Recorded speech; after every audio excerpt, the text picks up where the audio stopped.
Bonjour tout le monde, aujourd'hui on va voir la supervision réseau avec Nagios XI. Et pour cela on a tracé notre plan et on a divisé en deux parties. La partie théorique et la partie pratique. Donc dans la partie théorique on va voir la supervision, puis on va détailler un peu sur le Nagios. Et dans la supervision, on va voir la définition, c'est quoi la supervision. Après, qu'est-ce qu'on supervise, donc superviser quoi. Et après, pourquoi superviser.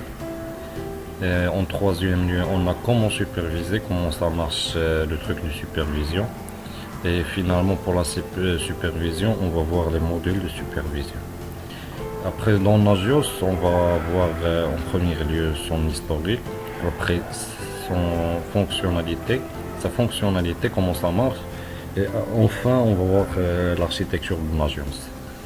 Et dans la partie pratique, on va installer puis configurer Nagios, et puis on va faire la supervision du protocole SSH. En troisième lieu, on va faire la supervision de Windows 7 vers 2012 via le protocole SNP. Et quatrièmement, on va faire la supervision d'un site web et puis la supervision d'un routeur Cisco. Et finalement, on va régler les alertes de Nagios XI pour alerter l'administrateur par email. Donc, qu'est-ce que la supervision? Et la supervision, c'est une fonction qui consiste à indiquer et à commander l'état d'un appel d'un système ou d'un réseau, qui est un domaine très vaste et qui contient plusieurs activités, comme surveiller, visualiser, analyser, piloter, agir et plus d'autres. Mais ce sont les 5 activités essentielles de la supervision. Donc la supervision va me permettre de superviser, d'avoir justement une vision de toute mon infrastructure physique, le réseau et ses équipements, les commutateurs, les routeurs, les parafeux, les passerelles, les services qui vont permettre de prévenir directement dans la défaillance d'un matériel et assurer pour tout simplement la performance dans le temps de ces serveurs. Donc on doit se poser une question essentielle qui est pourquoi superviser et savoir l'importance de la supervision en informatique.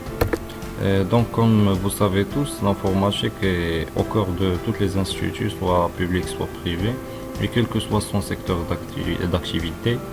Et on peut facilement comparer la place que joue l'informatique au sein d'une entreprise, par exemple, à celle que joue le système nerveux chez l'être humain. En effet, il est au centre de l'activité et doit fonctionner pleinement et en permanence pour garantir l'activité. Le problème lié à l'informatique doit être réduit au minimum car une indisponibilité du système d'information peut être la cause de plusieurs millions d'euros de pertes. Deux phases sont donc importantes pour le directeur informatique. C'est en premier lieu garantir la disponibilité du système en cas de panne par des mécanismes et des redondances, mais aussi de tenter de prévenir en cas de problème. Et le cas échéant, garantir une remontée d'informations rapide et une durée d'intervention minimale. Donc c'est le rôle de la supervision dans l'informatique. Après, on va passer à comment ça marche réellement la supervision. Donc il existe plusieurs méthodes pour superviser le système d'information, comme analyser les fichiers de log, puis récupérer des résultats des commandes et des scripts locaux ou distants, et en utilisant le protocole SNP, qui est Simple Network Management Protocol. Et comme vous voyez dans la photo, donc c'est ici la plateforme de supervision qui va envoyer un SMP GET à l'équipement et l'agent SMP va l'analyser à la base de données, puis il va répondre à la plateforme de la supervision. Donc ici on voit la plateforme de la supervision entourée de tous les modules qu'il peut superviser. comme il peut faire la supervision de réseau, et il a la supervision d'un système, envoyer des notifications à l'administrateur, et le reporting qui est l'analyse des données. Après, il peut faire la cartographie de toute l'infrastructure physique de l'institut, puis la retranscription des dates. Et en final lieu, on trouve l'exécution de commandes qui se fait au sein de la plateforme de supervision.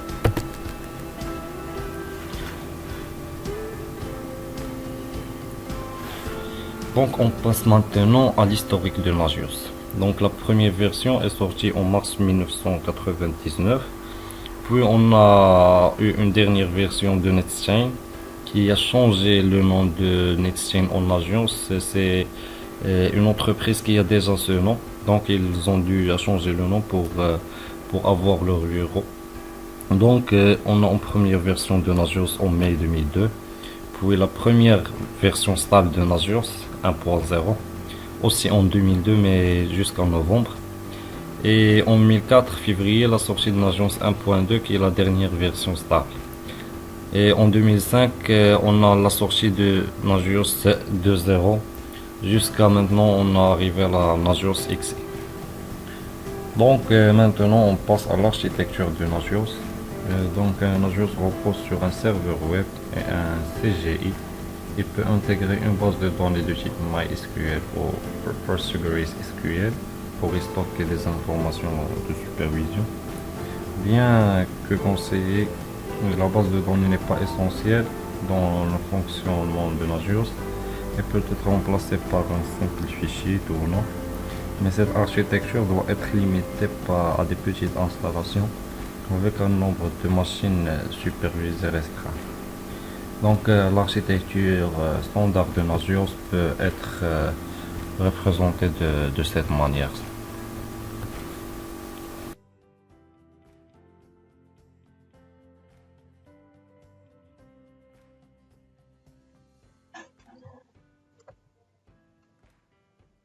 Donc maintenant, nous vous montrons comment installer et configurer Nagios XE dans votre machine virtuelle. Donc maintenant, nous sommes dans le site officiel de Nagios, précisément dans le téléchargement de Nagios XE. Donc il nous demande trois choix. Est-ce qu'on veut installer Nagios dans une machine de Microsoft, ou bien VMware, machine virtuelle, ou bien dans une machine Linux. Donc vous choisissez ce qui est convenable à vous. Donc pour notre cas, on va choisir le deuxième qui est Virtual Machine. Un clic sur télécharger pour Virtual Machine. Donc il nous donne deux choix. Donc le fichier qui sera installé sera un Nova. Donc de préférable de choisir le premier choix et après on va choisir le premier choix qui est Workstation Pro. Donc elle est convenable à ceux qui ont débuté à utiliser Nagios XE. Et on va cliquer sur télécharger. Après il faut compléter ce formulaire là. Donc vous entrez vos noms et prénoms et adresse mail. Et après vous cliquez sur download et le fichier sera installé. Donc pour nous, nous avons déjà installé le fichier Nagios XE. Et maintenant, on va passer à VirtualBox pour configurer Nagios XE dans une machine virtuelle.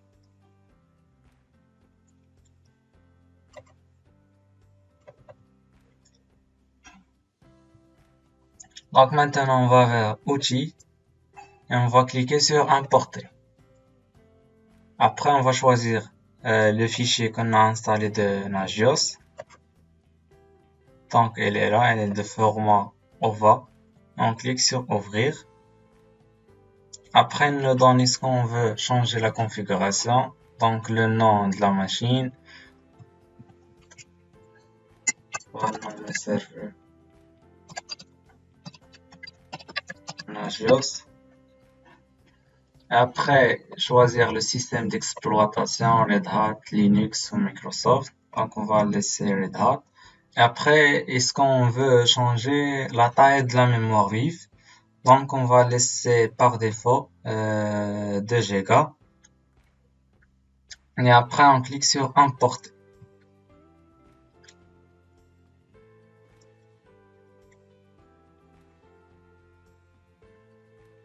Donc, on attend après que le fichier Nagios sera importé. Donc, comme vous voyez, le fichier de Nagios a été importé.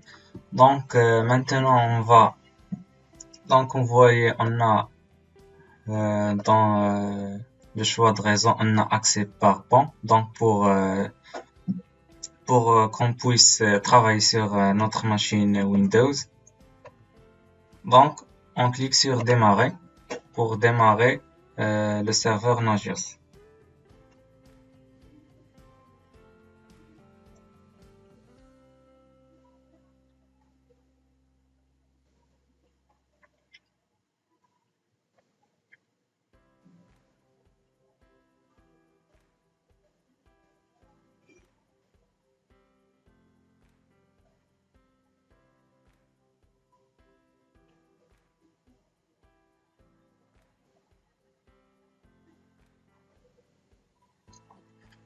Donc voilà, comme vous voyez, on a l'adresse IP de notre serveur Nagios. Donc elle est là, 192.168.1.106. Donc pour se loguer, on a ici en haut le login qui est root et le password qui est Nagios XI. Donc on va entrer.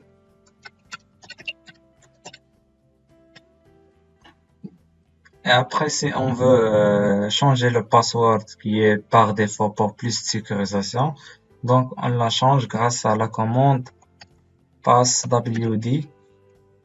Donc le clavier a changé au QWERTY. Passwd.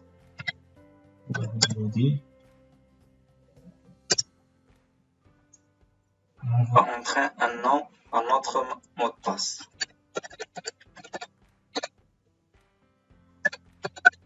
On va le retaper.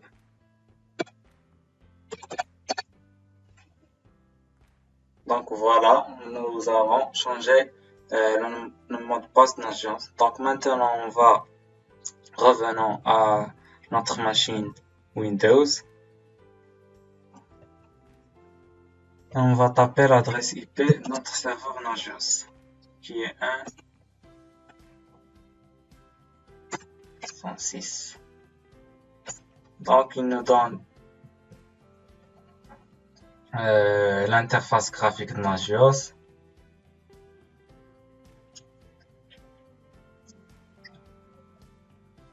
Donc voilà les paramètres si vous voulez les changer, le langage, time zone. Donc on va le laisser par défaut. Donc pour la licence, il y a une licence si vous avez une clé. Donc pour nous, on va choisir le gratuit qui a des options limitées. Donc après, on a le username et le password. Donc on va changer le full name. On va laisser par défaut. Et on a ici l'adresse mail de l'administrateur. Donc si vous avez une adresse mail, vous rentrez ici. Donc nous, on va laisser par défaut. Et après, on clique sur Finish.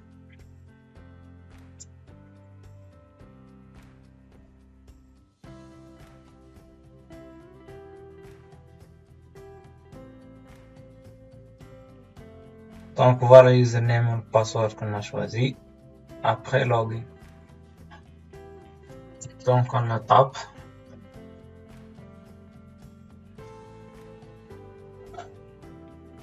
Donc il nous demande ici de lire la licence. Donc on va l'accepter.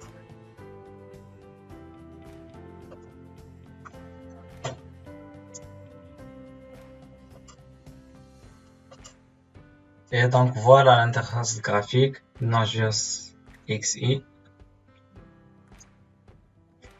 Donc on a ici la page home, aussi on a à gauche les hosts, les services statuts et les hosts statuts.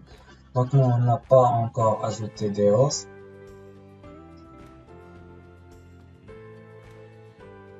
Il y a seulement localhost. Donc ici on a view.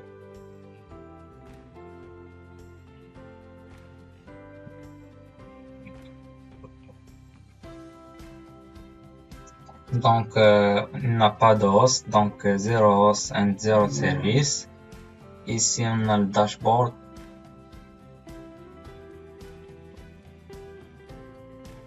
Et ici reports.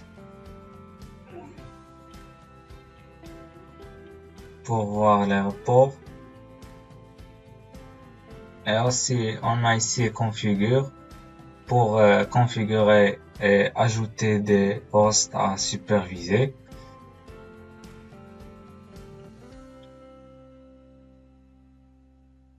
On a ici la page d'administrateur.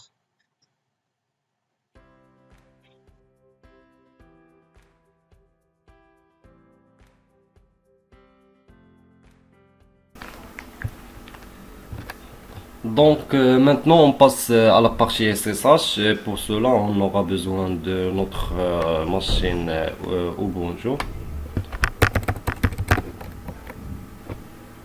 On doit en premier lieu savoir si la machine contient un fichier SSH déconfig qui se trouve dans /etc/ssh. Sinon je vais vous montrer comment l'installer avec apt install. Puis on va on va modifier le port, puis le PubKey pour l'authentification. Et finalement, on va pinguer de la machine vers, désolé. On va pinguer de la machine vers Nagios, puis de Nagios vers la machine. Donc, comme vous voyez, on est dans /etc/ssh. Je vais faire ls. Donc, notre fichier est ici, sshd-config. On va, sinon, si vous n'avez pas, vous avez qu'à faire sudo apt install sshd config.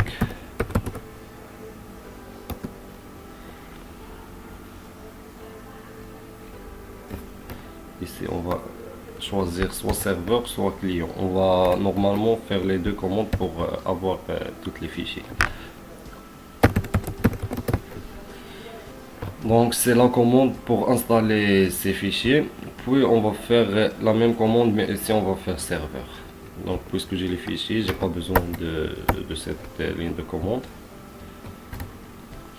Donc après on doit modifier quelque chose dans ce fichier qui est sshd-config. Pour cela on va utiliser nano.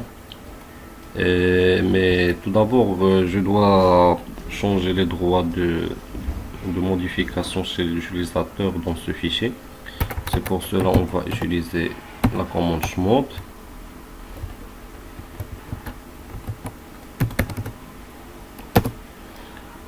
On passe au mode superviseur. On donne par exemple 770 puis ssh config. Il me demande mon password. Donc j'ai modifié les droits. Donc je peux maintenant le modifier.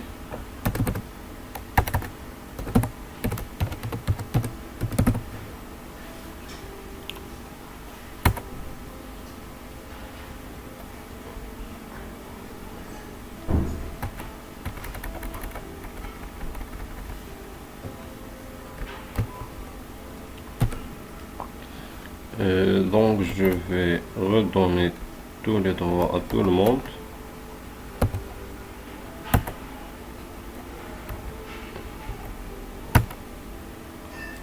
Pour cela, On va changer maintenant, on va décommander la ligne port, puis on va chercher l'authentification, il est là, et décommander la ligne PubKey Authentification, yes. Après, on va enregistrer par CTRL X. Et je pense que ce sera suffisant pour commencer les pings.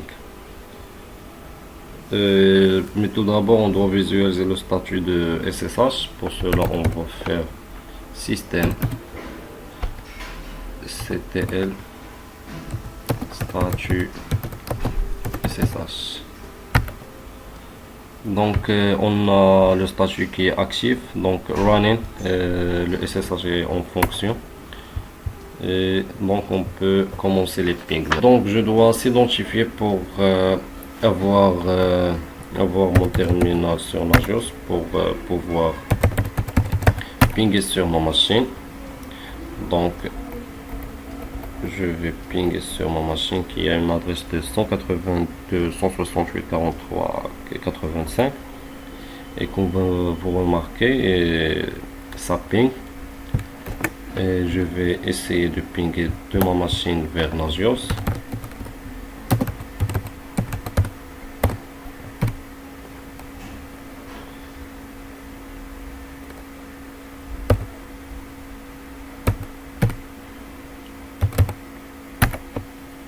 Et comme vous remarquez, ça ping aussi. Donc la communication passe. Après, on va essayer d'aller sur l'interface web.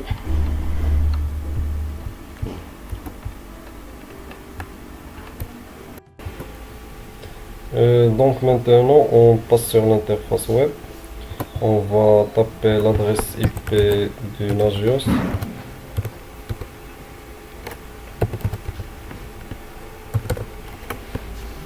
Pour accéder à l'interface web.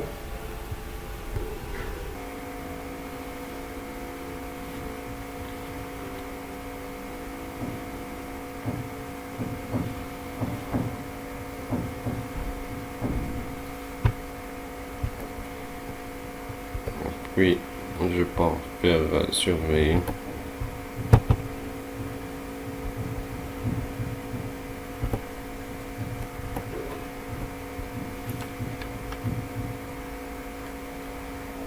Je vais chercher ici le SSH proxy.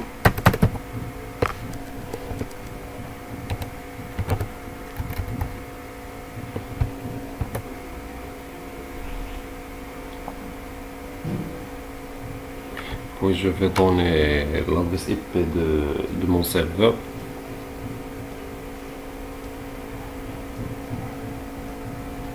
Plutôt l'adresse IP de mon machine qui est 192.168.43.85. Puis je vais choisir le système d'exploitation qui est Linux Ubuntu. Puis je tape suivant.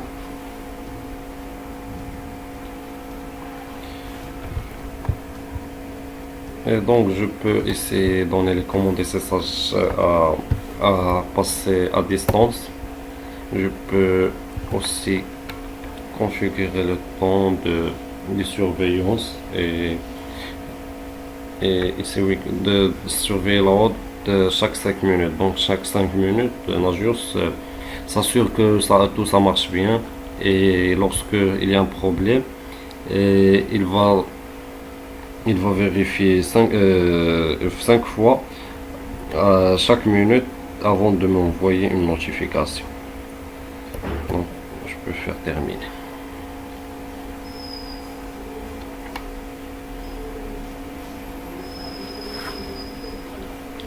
Donc Nagios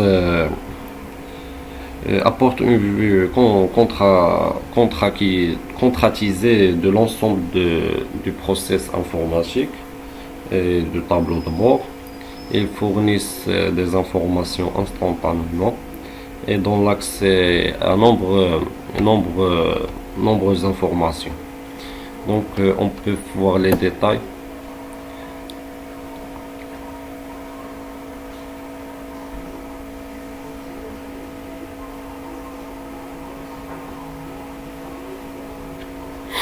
Donc le statut est en attente, c'est que ça prend du temps, mais après il va être toutes les services sont valides.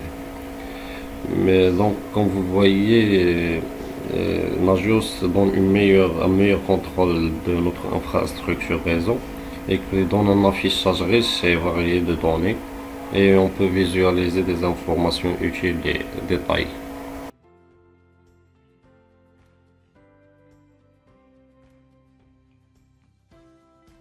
Donc, passons maintenant à la partie concernant la supervision de Windows Server 2012 via le protocole SNMP. Donc, premièrement, on va vers notre interface graphique de Nagios XI. On va vers Configurer, Assistant de configuration.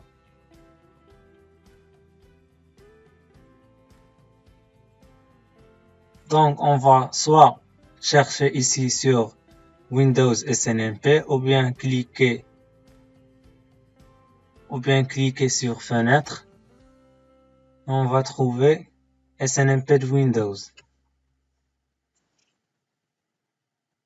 Donc, comme vous voyez, il nous demande d'entrer l'adresse IP de notre Windows Server 2012. Mais tout d'abord, on va premièrement configurer la fonctionnalité de SNMP sur le Windows Server.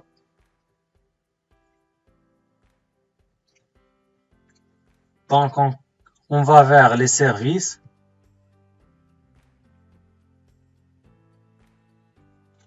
On va chercher sur service SNMP.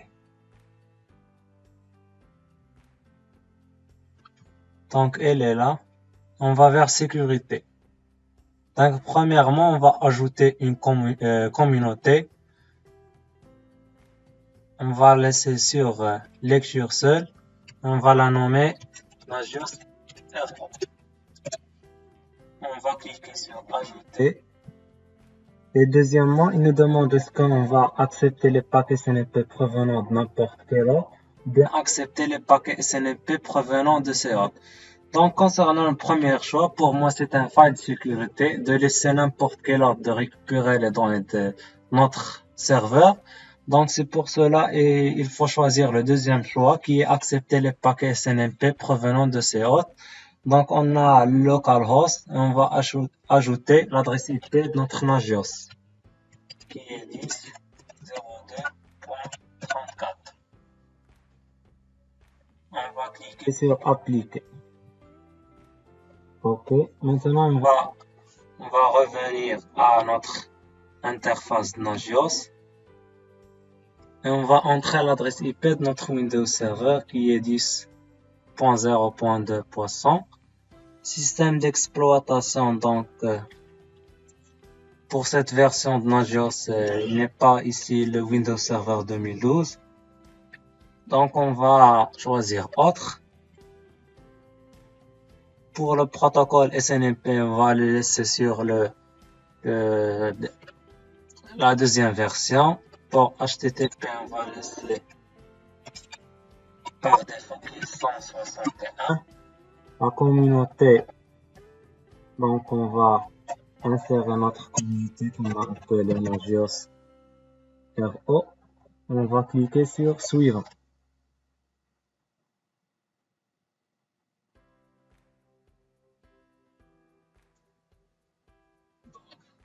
Comme vous voyez, il est ici soit on veut le ping, l'état de la CPU, l'utilisation de la mémoire physique.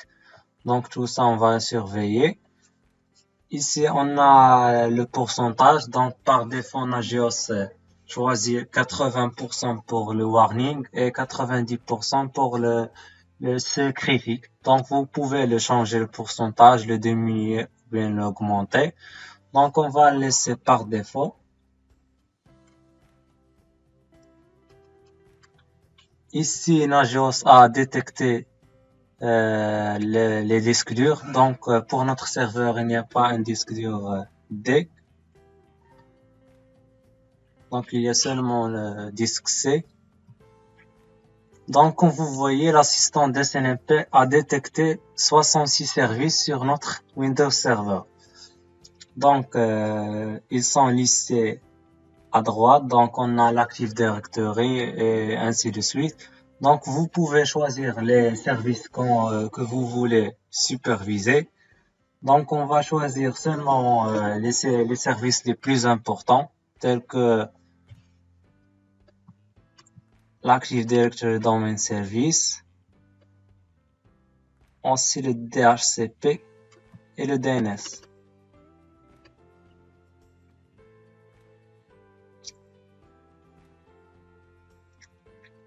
Donc, on va laisser seulement ces services qui sont très importants. Aussi, choisir ce que vous voulez. Aussi, on a que SNMP a détecté 31 processus. Donc, vous pouvez aussi ajouter les processus que vous voulez. Donc, on va pas ajouter des processus. Ici, pour le nom de l'autre, donc on va la nommer, par exemple, Windows Server, Windows Server 2012. Et on va cliquer sur Suivant.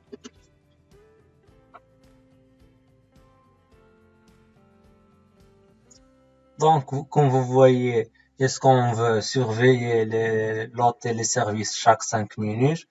Et aussi, on a, est-ce qu'on veut qu'un Nagios vérifie à chaque minute jusqu'à 5 fois avant de envoyer une notification. Donc, vous pouvez changer la configuration. Donc, nous, on va le laisser par défaut et on va cliquer sur Terminer.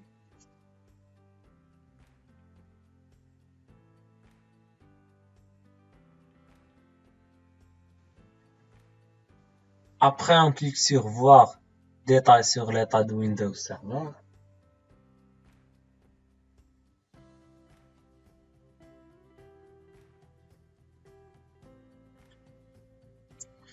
Donc, comme vous voyez, on va attendre que Nagios va récupérer les données sur les services qu'on a choisis. Donc, en revenant après que Nagios va récupérer les données. Donc, comme vous voyez, Nagios a bien récupéré les services de Windows Server. Donc, comme vous voyez, tous les services dans un état bien. Donc, cette partie a atteint sa fin.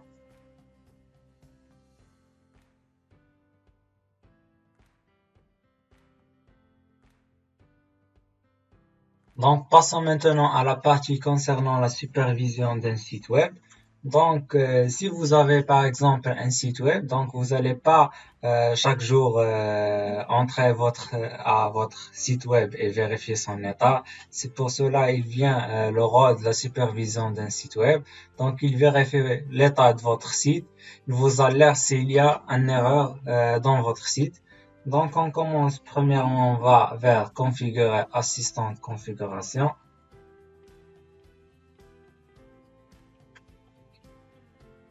Donc, on va aller vers les sites web. Et donc, voilà les options qu'on a concernant les sites web. On a DNS Query, site web, transaction web, domaine expiration, XML, site dégradation et site web. Donc, nous, on va focaliser justement sur les sites web et un site dégradation. Donc, la différence entre site web et ce site web, donc on a ici en plus l'état de l'URL. Donc, on va tester le site web avec l'URL et les sites avec dégradation. Donc, on commence premièrement par le site web par l'URL. Donc ici, il nous demande d'entrer l'URL dans notre site web. Donc pour nous, nous n'avons pas un site hébergé. C'est pour cela on va tester avec un site web en ligne.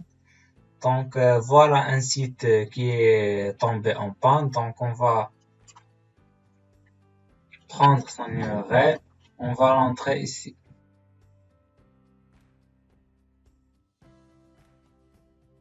On va l'entrer. Donc, comme vous voyez, Nagios a récupéré l'adresse IP de ce site. Donc, ici, on a le nom d'hôte. Donc, vous le nommez ce que vous voulez. Donc, on va le nommer site. Donc, si vous avez un certificat SSL ou bien vous utilisez HTTPS, donc vous allez cocher cette case et entrer le port. Donc pour nous, on va pas l'entrer. Donc ici, vous voyez les services de URL proposés. Donc on a le statut URL, c'est-à-dire que Nagios va s'assurer que le serveur web répond avec une requête réponse HTTP valide, c'est-à-dire si elle est dans un état bien ou ne répond pas, c'est-à-dire elle est dans un état critique. Et deuxièmement, ce qui nous concerne, c'est cela, le contenu URL, c'est-à-dire vous allez écrire ici une chaîne que vous voulez qu'il doit afficher dans votre site web, c'est-à-dire elle est obligatoire qu'il s'affiche à votre site. Donc vous écrivez dans cette phase-là, et si cette chaîne ne s'affiche plus, donc le serveur Nagios va vous envoyer une erreur dans votre site. Donc pour notre cas, ce n'est pas notre site web, c'est juste pour vous montrer comment la méthode pour la supervision de ce site. Donc on va pas cocher le contenu URL. Ensuite, on a le contenu URL expression régulière. Donc, vous écrivez ici l'expression régulière que vous expectez qu'il s'affiche. Donc, après, on clique sur suivant. Et après, on l'a laissé par défaut. On clique sur terminer. La configuration a été avec section. On clique sur voir détails sur l'état de notre site. Donc, on attend que Nagios récupère le statut de ce site.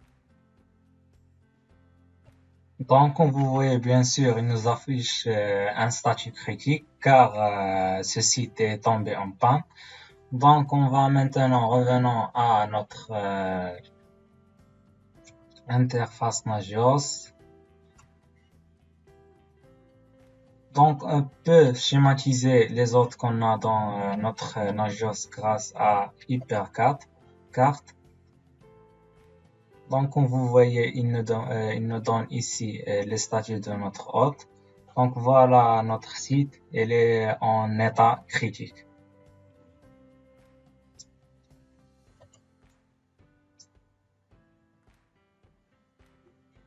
On va voir les détails.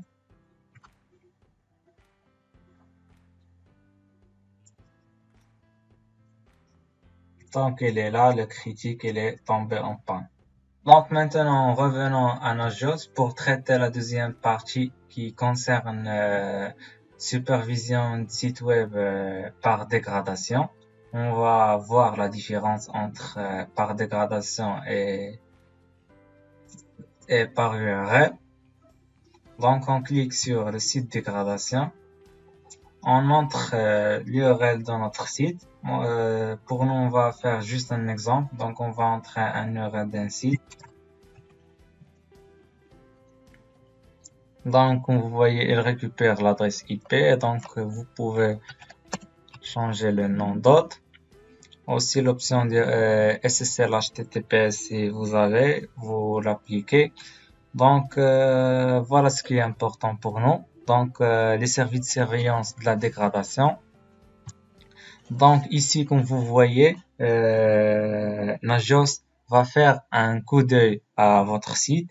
Et si il va trouver un des messages que vous allez insérer ici, il va vous afficher un erreur. C'est pour cela il faut remplir ce champ. C'est pour cela il faut remplir ce champ par les messages que vous voulez pas qu'il apparaître à votre site.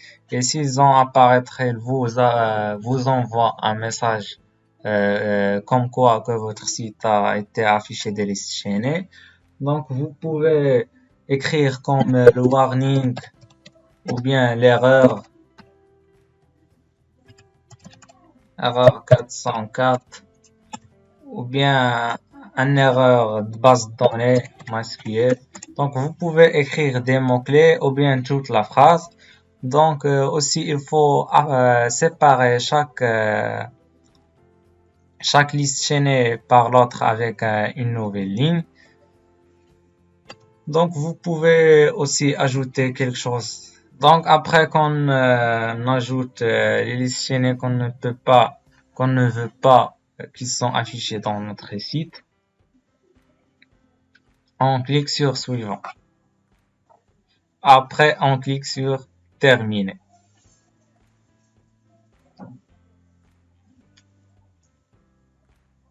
Donc, nous allons pas vérifier car ce site-là n'est pas notre site. Donc, chez vous, si vous avez un site hébergé, je vous conseille de vérifier et donc et de afficher quelques messages que vous allez écrire dans ce champ dans votre site et vérifier que est-ce que Nagios va vous envoyer une notification comme quoi vous allez en erreur dans votre site.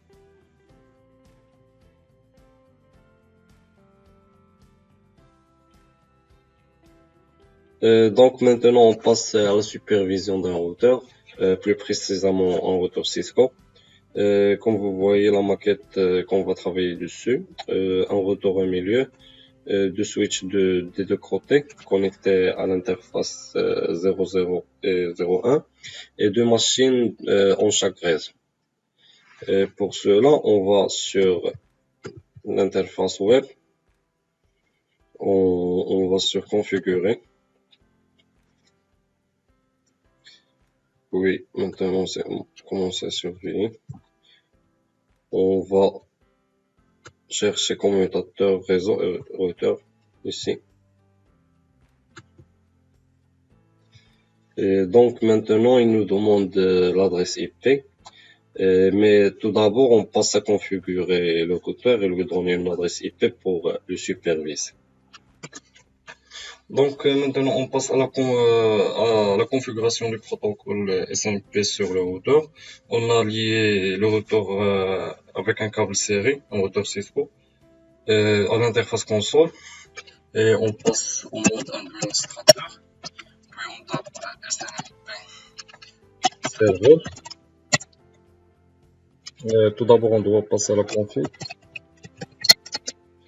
Puis SNMP.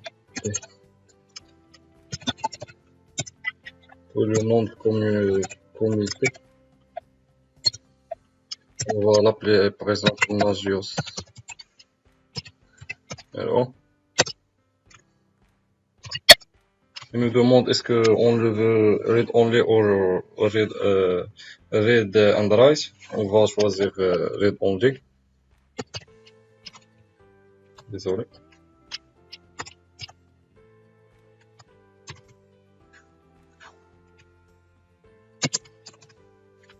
Après, il nous demande le nom de l'access list.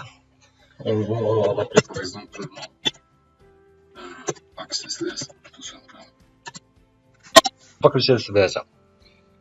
Donc, juste après, on passe à la configuration de l'adresse IP de notre serveur Nagios. Pour cela, on tape SNMP serveur, puis host, puis l'adresse IP de notre serveur Nagios, qui est 192.168.03. Puis il va nous demander la version.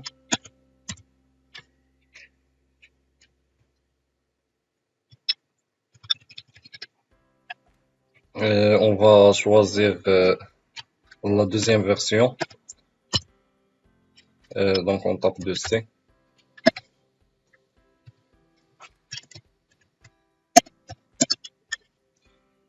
Donc il nous demande ici le nom de la communauté. Donc on va donner le nom qui est Nagios RO.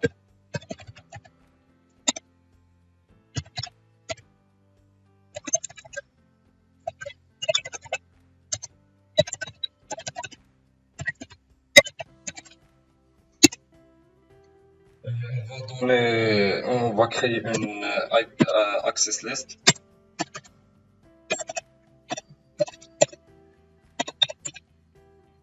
Et on va choisir standard pour créer une access list standard. Puis on va donner le nom de notre access list. On a choisi au début, puis non, assez. On doit donner la permission par permit. On va donner l'adresse IP de notre serveur.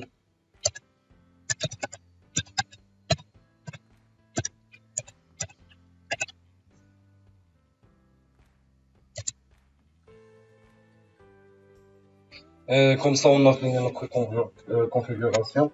On va faire exit.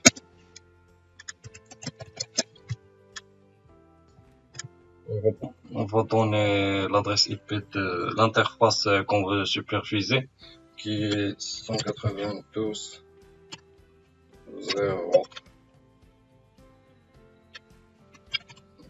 Désolé. 192.168.0.1. Et on va laisser le port par défaut 161. Puis, car on a choisi le protocole SMTP, la deuxième version. On va donner le nom de la communauté, qui est Nagios RO.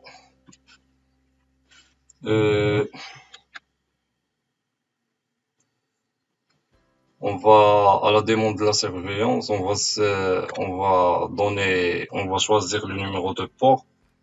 Comme ça. Puis on a fini, on va laisser les valeurs par défaut. On va faire suivre.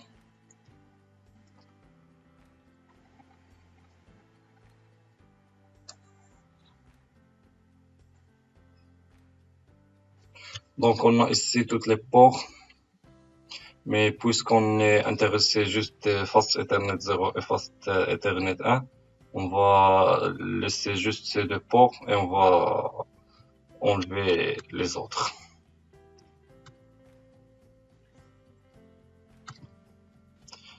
Ces ports sont les ports de switch qui est intégré avec le routeur Cisco.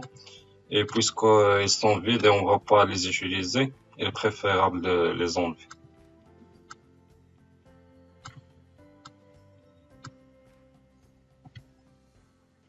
On va laisser le service du ping allumé. Et le nom de route, on va donner Cisco par exemple.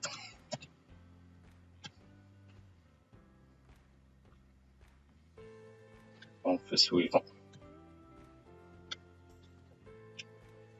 Donc ici, il nous demande combien de fois vérifier la différence de système avant de nous prévenir. On va laisser la valeur par défaut. C'est 5 minutes. Et vérifier ici, on va faire, par exemple, il va vérifier 4 fois.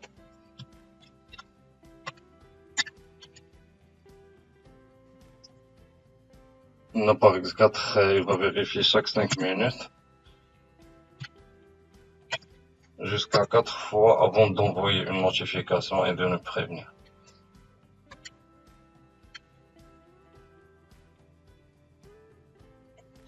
Donc, les modifications de la configuration ont été appliquées. On va voir les détails de l'état de Cisco.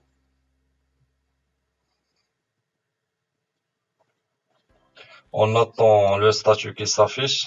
Ça prend du temps. Mais ici, on voit notre port qu'on peut superviser.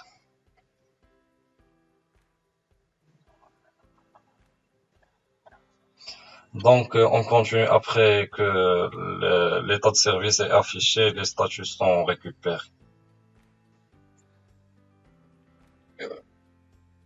Donc, après un moment, on a les statuts qui sont affichés, tout est bien. On peut par exemple accéder au port 1 et voir son statut, qui est l'interface Fast Ethernet 0, Index 1 et les apps. Et le service d'état, il est bien.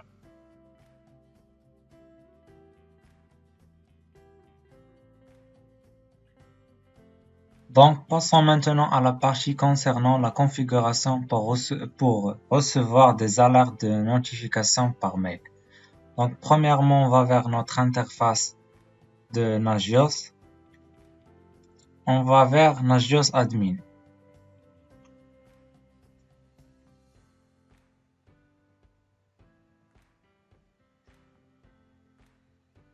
Donc, on va vérifier notre configuration si elle est exacte. Donc, on vérifie l'adresse mail. Donc, voilà l'adresse mail de l'administrateur et l'adresse mail qu'on va recevoir les alertes, par laquelle on va recevoir les alertes.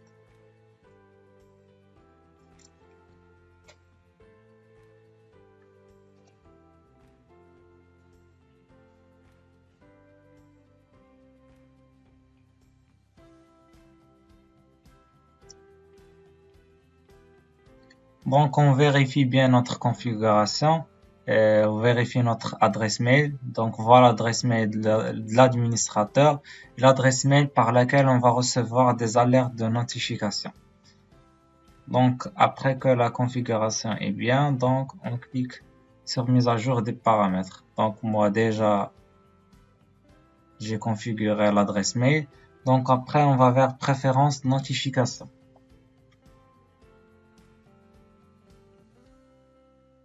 Donc, il faut cocher cette case pour activer la notification.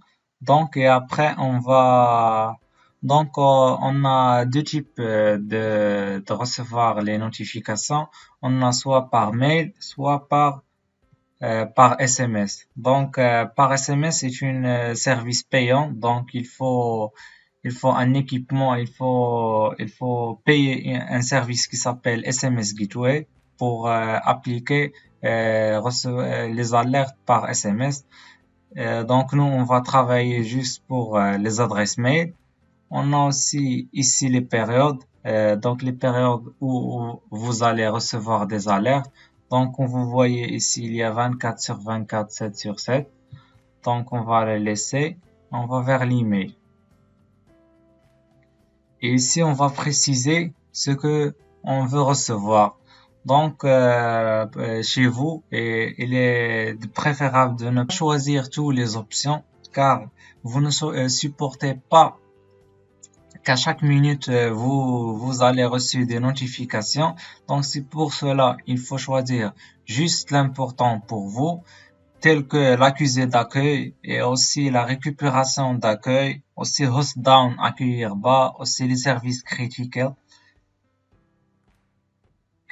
service.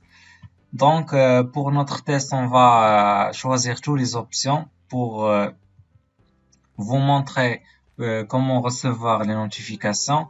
Donc, et après, on va cliquer sur mise à jour des paramètres.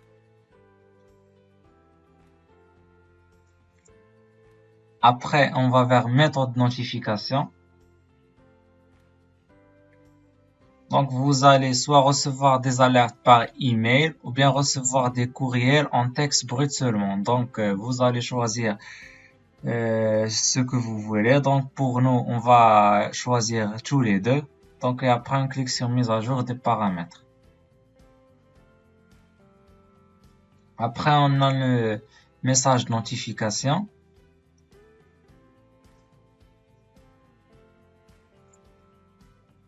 Donc, voilà, comme vous voyez, le corps de notification que vous allez reçu. Donc, vous pouvez le modifier comme vous voulez. Donc, nous, on va laisser par défaut. Il vous dit le type de notification, le host, state, l'adresse, and date and time. Après, on va vers envoyer des notifications d'essai. Donc, on va essayer notre email par une notification d'essai pour vous voyez que tout ça marche bien. Donc, on clique sur envoyer des notifications d'essai.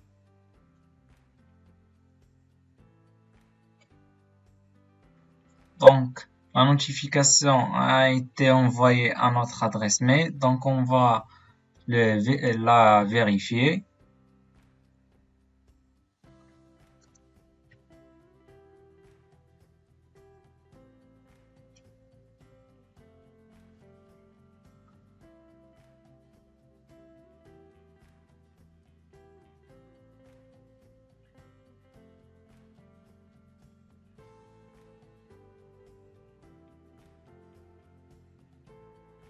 Donc, comme vous voyez, j'ai reçu dans ma boîte mail un message test.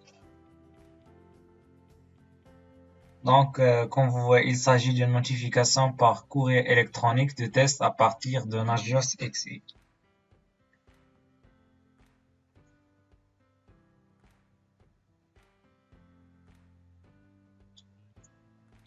Donc, nous, tout marche très bien. Donc, ce que on va faire, donc on va faire un test pour voir ce qu'on va recevoir une notification. Donc voilà, ici j'ai mon serveur Windows Server. Donc ce que j'allais faire, donc j'arrête mon Windows Server et j'attends est-ce que je veux recevoir une notification ou non.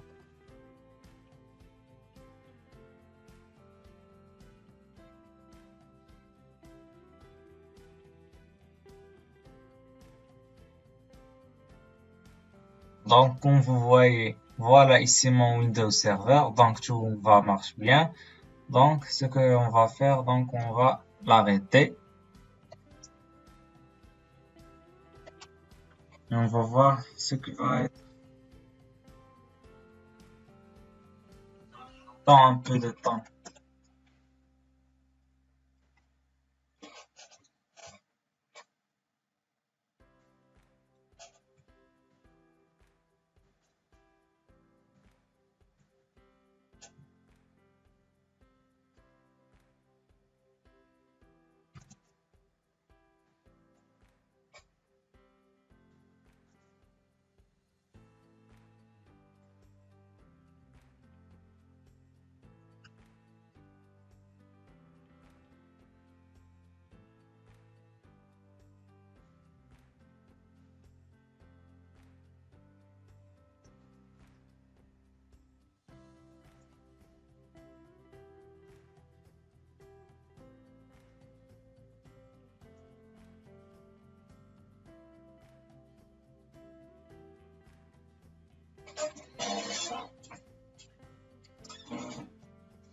Donc, comme vous voyez, nous avons reçu un alerte par mail. Donc, il nous dit que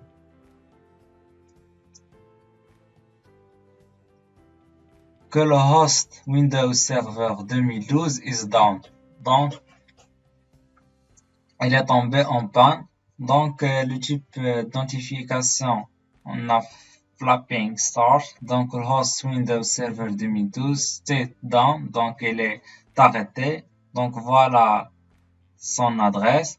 Donc, l'info est critical. Host unreachable, c'est-à-dire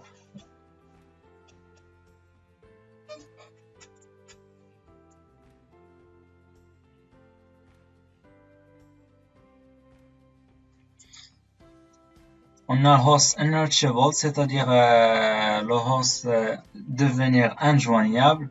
Donc il y a lost, c'est-à-dire elle est perdue 100%. Donc on a la date et la time, la date et l'heure. Donc après, donc pour voir plus d'informations, donc on clique sur le premier lien. Donc on a l'action horaire temps d'arrêt. Donc on a ici un commentaire. Si on veut ajouter le temps que l'équipement Windows Server a été arrêté, donc vous pouvez écrire ce que vous voulez et écrire sur Ali. Donc on va laisser par défaut. Donc il était ajouté ici. Aussi si on veut ajouter un commentaire, donc on a problème est reconnu ou bien non, donc on va le laisser par défaut en cliquant sur Ali.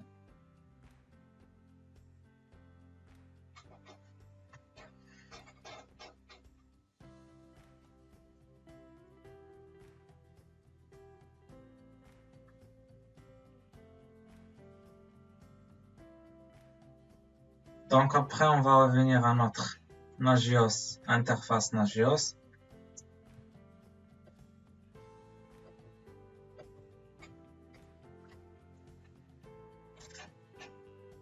Et après, on va démarrer une autre fois notre Windows Server.